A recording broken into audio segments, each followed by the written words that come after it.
চাচা আবু তালেবের শিওরে গিয়া বললেন, ইয়া আম্মি কুল লা ইলাহা ইল্লাল্লাহ কালিমাতান ওয়াহাজ্জু বিহা ইনদাল্লাহি ইয়াউমাল কিয়ামাহ। ও আমার প্রাণের চাচা,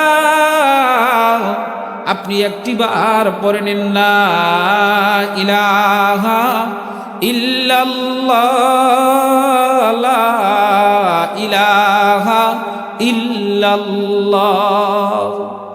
আপনি একটিবার পড়ে নিন, লা ইলাহা ইল্লাল্লাহ। কিয়ামতের দিন, মুসিবতের দিন আমি আল্লাহর সঙ্গে তর্কে লিপ্ত হয়ে যাব, আপনাকে সুপারিশ করে জান্নাতে নিয়ে যাব। সুবহানাল্লাহ। ইন্নাল্লাহা লা ইয়াগফিরু আন ইউশরাকা বিহি ওয়া ইয়াগফিরু মা দুনা যালিকা লিমান ইয়াশা। আল্লাহ বলেন, এই দুনিয়ার মানুষ, তুমি যত বড় গুনাহ করে আমার কাছে আসো না কেন, আমি আল্লাহ পাক রব্বুল আলামিন ক্ষমা করে দিতে পারি। ক্ষমা করতেও যেমন বাধ্য নয়, শাস্তি দিতেও বাধ্য নয়। ক্ষমা যদি করি এটা হবে আমার পক্ষ থেকে তোমার প্রতি দয়া, আর যদি শাস্তি প্রদান করি সেটা হবে আমার পক্ষ থেকে তোমার প্রতি ইনসাফ। সুতরাং শিরকি গুনাহ নিয়ে যদি মারা যাও, আমি আল্লাহ পাক রব্বুল আলামিন ক্ষমা করব না। আমি আপনাদেরকে জিজ্ঞেস করতে চাই, মুসলিম জাতির পিতার নাম কি বলেন? আরো জোরে বলেন, মুসলিম জাতির পিতার নাম কি? ইব্রাহিম আলাইহিস সালাতু ওয়াস সালাম। পয়গম্বর ইব্রাহিম আলাইহিস সালাতু ওয়াস সালামের বাবা আজর, কিয়ামতের দিন, মুসিবতের দিন আজরকে টেনে টেনে জাহান্নামের দিকে নিয়ে যাওয়া হবে। বাবা ইব্রাহিম আলাইহিস সালাতু ওয়াস সালাম দাঁড়ায় থাকবে যে তার বাবাকে টেনে টেনে জাহান্নামের দিকে নিয়ে যাওয়া হচ্ছে। ইব্রাহিম পয়গম্বর আল্লাহর নিকট মুনাজাত করবেন, দোয়া করবেন, প্রার্থনা করবেন, রব্বে করিম,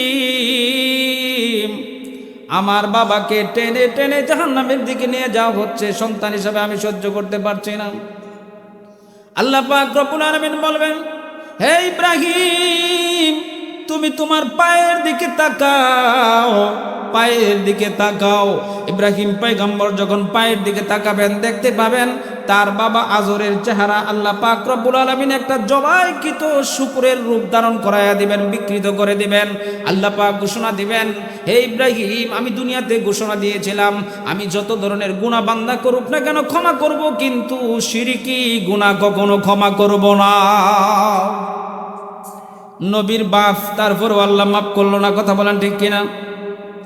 শিরকি এমন জঘন্যতম অপরাধ, নবীর বাপ এই পাপ করলে আল্লাহ মাফ করে না, তাহলে আমরা এই পাপ করলে আল্লাহ মাফ করবে কি বলেন? যেখানে ইব্রাহিম পয়গম্বরের বাপকে আল্লাহ মাফ করলো না, তাহলে আমরা তো বহুত পরের কথা। পয়গম্বর নূহ আলাইহিস সালাতু ওয়াস সালাম, তার ছেলের নাম কেনান, শিরকি গুনাহ করেছে, কিয়ামতের মাঠে জাহান্নামের আগুনে চলে যাবে। কেনান জাহান্নামের আগুনে চলে যাবে। পয়গম্বর নূহ আলাইহিস সালাতু ওয়াস সালাম বাবা নবী হওয়া সত্ত্বেও ছেলের পক্ষে কোনো সুপারিশ করতে পারবে না।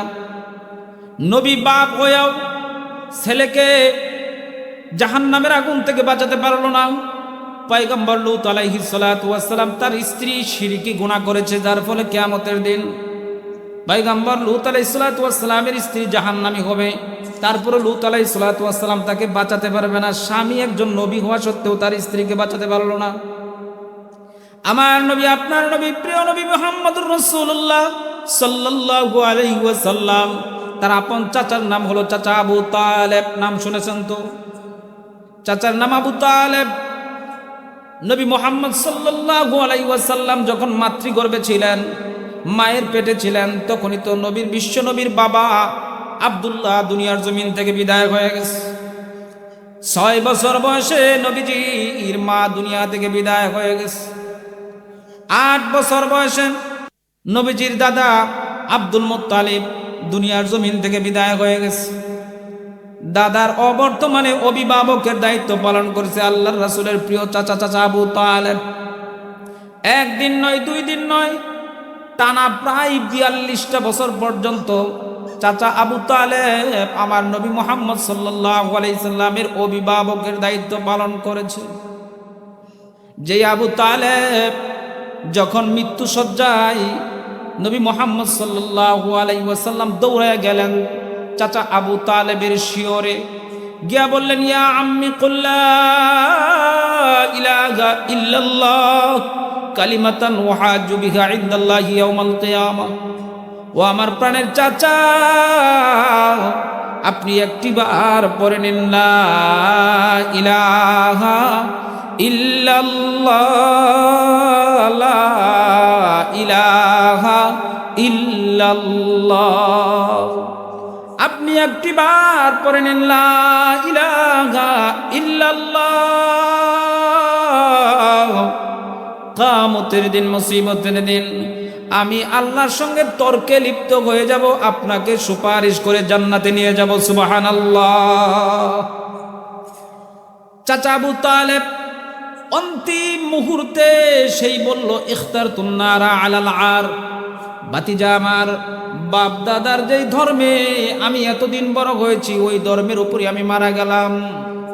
তোমার ধর্ম আমি অনুসরণ করতে পারলাম না। নবীজি আমার কান্নাকাটি শুরু করে দিলেন। আহারে, যেই চাচা আমাকে একেবারে শৈশবকাল থেকে তিলে তিলে বড় বানাইলো, যেই চাচা আমাকে খাদিজার সঙ্গে বিয়ের ব্যবস্থা করাইলো, যেই চাচার ঘরে বসে বসে আমি কোরআনের তালিম দিলাম, ওই চাচা জাহান্নামে অনন্তকাল জ্বলবে। আমি নবী মুহাম্মদ তার জন্য সুপারিশ করার ক্ষমতা রাখি না। আল্লাহ পাক রব্বুল আলামিন আয়াতে কারিমা নাযিল করে দিলেন, ইন্নাকা লা তাহদি মান আহবাবতা ওয়ালাকিন্নাল্লাহা ইয়াহদি মান ইয়াশা। হাবিব আমার, আপনি কাউকে হেদায়েত দিতে পারবেন না। হেদায়েতের মালিক আপনি নন, হেদায়েতের মালিক হলাম আমি আল্লাহ। আমি আল্লাহ পাক রব্বুল আলামিন যাকে ভালোবাসি তাকে হেদায়েত দান করি। কথা বলেন ঠিক কি না? আমার মুসলমান ভাইরা, বন্ধুরা আমার, যেই আবু তালেব তার ছেলের নাম হলো হযরতে আলী, আলীর বাবা জাহান্নামী হয়ে গেল। যে আবু তালেবের নাতির নাম হলো ইমাম হাসান, যে আবু তালেবের নাতির নাম ইমাম হুসাইন, যে আবু তালেবের পুত্রবধূর নাম খাতুনে জান্নাত ফাতেমাতুজ জাহরা, যে আবু তালেবের বাতিজার নাম রাহমাতুল লিল আলামিন মুহাম্মাদুর রাসূলুল্লাহ, ওই আবু তালেবকেও জাহান্নামের আগুনে জ্বলতে হবে। একদিন নয়, দুই দিন নয়, অনন্তকাল অনন্তকাল। অপরাধ একটাই করেছে, শিরকি গুনাহ। তাহলে মুসলমান ভাইয়েরা, আপনারাই বলুন, নবীর বাপ হলেও শিরিক মাফ নাই, নবীর ছেলে হলেও মাফ নাই, নবীর স্ত্রী হলেও মাফ নাই, নবীর চাচা হলেও মাফ নাই, আলী রাদিয়াল্লাহু তাআলার বাপ হলেও মাফ নাই, হাসান হুসেনের দাদা হলেও মাফ নাই, খাতুনে জান্নাত ফাতেমা রাদিয়াল্লাহু তাআলা আনহার শ্বশুর হইয়াও মাফ নাই। ওই শিরকি গুনাহ আমি আপনি যদি করি আর পীর সাহেবের মুরিদ হই, কখনো আল্লাহ মাফ করবে না, এতে কোনো সন্দেহ নাই। কথা বলেন ঠিক কিনা?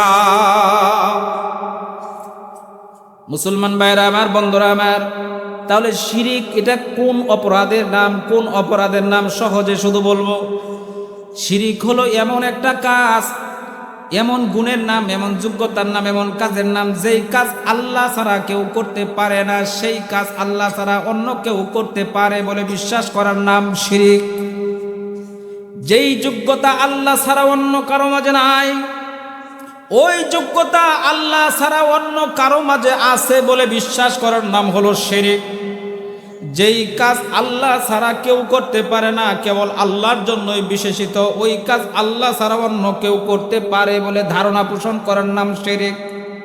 যেই ব্যক্তি শিরিক করে তার নাম মুশরিক। লোকটা এখন নিজেকে মুসলমান পরিচয় দেখ, অথবা নিজেকে যতই নামাজি মুত্তাকি বানাক, কিন্তু শিরিকি গুনাহ করলে আল্লাহ তাকে মাফ করবে না। কথা বলেন ঠিক কিনা? আমি এখন আপনাদের কাছে জিজ্ঞেস করতে চাই, বলেন তো, সেজদা একটা ইবাদত কিনা? সেজদা একটা ইবাদত কিনা? আল্লাহ কোরআনুল মাজিদে বলেছেন, উসজুদু রাব্বাকুম, তোমরা তোমাদের রবকে সেজদা করো, তোমরা তোমাদের রবকে সেজদা করো। সেজদা একটা ইবাদত। ও মুসলমান ভাইরা আমার, বন্ধুরা আমার, ইবাদত কে পাবে? যিনি মাবুদ। কথা বলেন ঠিক কিনা? ইবাদত যে করে তার নাম আবেদ, যার ইবাদত করা হয় তার নাম মাবুদ। আমাদের মাবুদ কে? কিন্তু আমাদের সমাজের মধ্যে কিছু মানুষ আছে, দেখবেন পীরের পায়েও সেজদা দেয়। আছে কি নাই? আপনাদের এলাকায় আছে কিনা জানি না, বিভিন্ন এলাকায় গিয়ে দেখি পীরের পায়েও সেজদা দেয়, আর বলে এটা হলো সেজদায়ে তাজিমি। এ দুনিয়ার মুসলমান, যেই সাহাবায়ে কেরাম আল্লাহর রাসূলকে পরিমাণ ভালোবাসতো, সাহাবায়ে কেরামরা রাসূলের অঙ্গুলের ইশারায় কল্লা দিয়েছে। কথা বলেন ঠিক কিনা? আল্লাহর রাসূল যা বলেছেন সাহাবায়ে কেরামরা তাই করেছেন। একজন সাহাবীও আল্লাহর রাসূলকে সম্মান জানানোর নামে তার কদমে সেজদা দেয় নাই। আজও পর্যন্ত কোনো হাজী সাহেব এই পৃথিবীর জমিনের সবচেয়ে দামি রওজায়ে আতহার নবী মুহাম্মদ সাল্লাল্লাহু আলাইহি ওয়াসাল্লাম আল্লাহর রাসূল যেই রওজাতে শুয়ে আছেন সেখানে কোনো হাজী সাহেব গিয়া সেজদা দিতে পারে না।